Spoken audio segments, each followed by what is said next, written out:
Mas Tobas, ada anggapan dari masyarakat, kenapa sih sekarang harus segera dibahas RUU DKJ? Kenapa tidak presiden baru saja nanti dipilih, disusun oleh presiden baru? Apalagi pasal atau dimnya ini berubah-berubah, sehingga anggapan masyarakat sebenarnya ada transaksi politik, kepentingan politik tidak sih, Mas Tobas? Ya, jadi pembahasan RUU DKJ ini kita lakukan saat ini dan kita upayakan bisa segera selesai karena memang ada perintah dari undang-undang lain, yaitu perintah dari Undang-Undang IKN yang sebenarnya perintah dari Undang-Undang IKN itu semestinya selesai 2 tahun setelah Undang-Undang IKN ditetapkan, ya, yang mestinya sejak dari 15 Februari 2024 ini. Tetapi memang ya pada kenyataannya melewati dari batas waktu itu, ya oleh karena itu kita coba upayakan untuk selesaikan segera, ya, sebagai pemenuhan dari perintah dari Undang-Undang IKN itu sendiri. Itu yang pertama.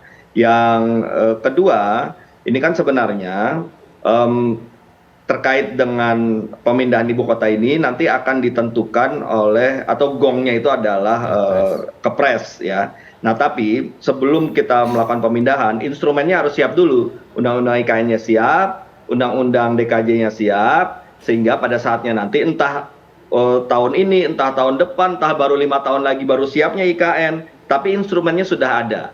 Sehingga persiapan-persiapan menuju ke arah sana itu sudah kita bisa siapkan karena sudah ada payung hukumnya. Nah, itu yang kenapa kemudian kita coba bahas, karena memang perintah undang-undang itu tadi.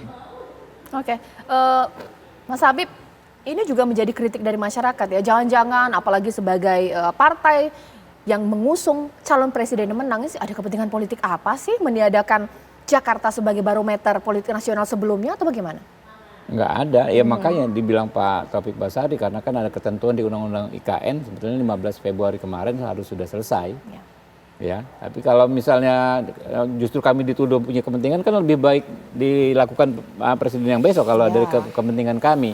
Tapi nggak ada, saya bilang tadi. Undang-undang ini sekarang kita perumusan undang-undang ini di Balik, ya, nggak ada lagi vested interest politik. Kenapa? Karena isunya nggak politis sama sekali. Coba yang kita bahas tadi aglomerasi, ya cuma hanya soal pemilihan gubernur tadi ya, tapi hal-hal lain kalau Mbak Caca baca ada soal LMK, soal Dewan Kota, macam-macam itu hal teknis yang bagaimana kita mencari memperbaiki situasi yang saat ini di Jakarta.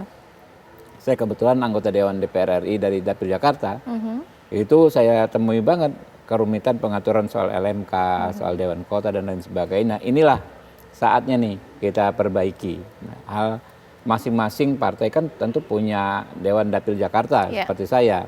Itu kami memberikan masukan-masukan apa yang menjadi demand dari masyarakat secara teknis. Ini kita sampaikan terus. Mas Adi Pray, yakin bahwa tidak ada kepentingan sedikit pun dalam pembahasan RUU DKJ sekarang, segera ini loh. Ini bagaimana? Ya, saya kira memang kalau bicara tentang kepentingan politik pastilah ada ya. Tapi yang tentu kita harapkan adalah kepentingan politik untuk perbaikan kita sama. Terutama untuk perbaikan Jakarta dan daerah-daerah penunjang yang saya kira memang kalau bicara tentang potret tata ruang selama ini memang semeraut ya. Saya ingat persis dulu ketika Jokowi jadi gubernur, kan berjanji bahwa kalau jadi presiden segala sesuatu terkait dengan Jakarta, tentang banjir, tentang kemacetan dan seterusnya itu selesai. Itu artinya apa? Butuh sentuhan seorang presiden yang sebenarnya untuk mengakselerasi bagaimana persoalan-persoalan krusial yang ada di Jakarta plus daerah sekitarnya itu yang menurut saya butuh gebrakan yang ini memerlukan satu segmentasi dan koordinasi yang mantap satu sama yang lainnya. Oleh karena itu terlepas dari motif-motif ekonomi ataupun hal-hal yang lainnya, saya berharap ya bahwa tata ruang di Jakarta dan daerah penyangga seperti Tangsel, kemudian Depok, Tangerang Raya dan seterusnya itu bisa selesai. Minimal pada level banjir ya, tak lagi misalnya Jakarta itu banjir karena lagi nggak hujan. Ini kan banyak banjir kiriman dari Bogor dan seterusnya, ataupun kemacetan mulai bisa diurai. Karena ada persoalan-persoalan yang diseriuskan, termasuk yang saya sebutkan tadi. Ini orang Jakarta buang sampahnya ke Bekasi kok, di Bantar Gebang.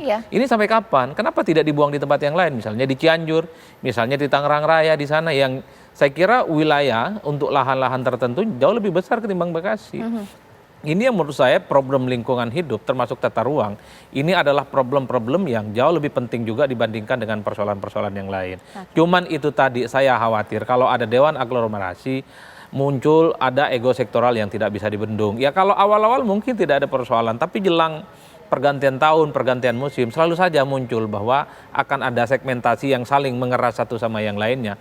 Apalagi misalnya gubernur yang terpilih adalah mereka yang tidak sejalan dengan kebijakan politik pemerintah dan presiden yang menang. Khawatir ada intensi dan kepentingan politik yang kemudian membuat aglomerasi yang diniatkan untuk mensinergikan, memudahkan koordinasi antara Jakarta dan sekitarnya itu tidak bisa berjalan dengan maksimal. Mas Adipai terima kasih, Mas Habib terima kasih, Mas Tobas terima kasih. Ya positif thinking saja dulu pemirsa karena ini masih dalam pembahasan RUU DKJ, tapi tetap terus kita pantau.